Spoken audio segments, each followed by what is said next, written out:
వైద్యారోగ్య సేవలు మరింత మెరుగ్గా అందించేందుకు చేపట్టిన సంజీవని ప్రాజెక్టును జనవరి 1 నుంచి రాష్ట్ర వ్యాప్తంగా అమలు చేయాలని అధికారులను ఆదేశించారు సీఎం చంద్రబాబు. డిజిటల్ హెల్త్ రికార్డులతో సంజీవని ప్రాజెక్టు పూర్తి స్థాయిలో అమలైతే వైద్య సేవల్లో అనూహ్య మార్పులు సాధించవచ్చన్నారు. వైద్య సేవల్లో ఏపీని ఇతర రాష్ట్రాలు అనుసరించేలా సంజీవని ప్రాజెక్టును విజయవంతం చేయాలని సీఎం సూచించారు. సంజీవని ప్రాజెక్టుపై అధికారులతో సమీక్షించారు సీఎం చంద్రబాబు.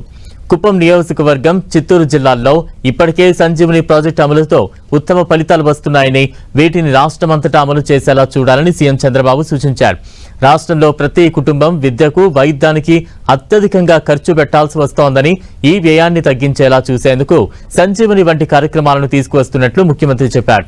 సంజీవని ప్రాజెక్టులో అధికారిక భాగస్వామిగా ఉన్న టాటా ఎండీ సంస్థ వైద్యారోగ్య రంగంలో సరికొత్త ఆవిష్కరణలకు కృషి చేయాలని నిర్దేశించారు. సంజీవని కార్యక్రమాన్ని రాష్ట్ర వ్యాప్తంగా విస్తరించేందుకు 90 రోజుల ప్రణాళిక సిద్ధం చేసినట్లు అధికారులు ముఖ్యమంత్రికి వివరించారు.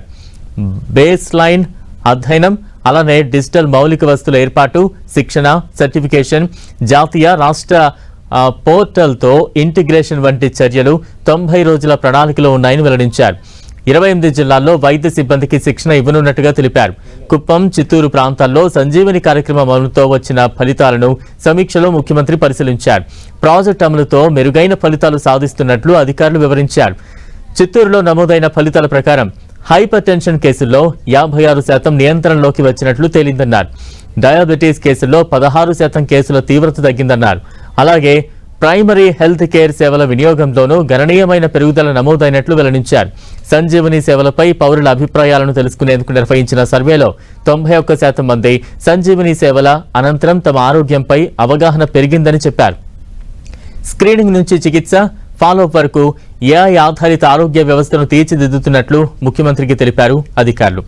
ప్రిడిక్టివ్, ప్రివెంటివ్, క్యూరేటివ్, కాస్ట్ ఎఫెక్టివ్గా వైద్య సేవలు అందించాలని సూచించారు సీఎం చంద్రబాబు. వైద్య సేవలు అందించడంతో పాటు ఆహారపు అలవాట్లు, ఆలోచన విధానం మారేలా చూడాలన్నారు.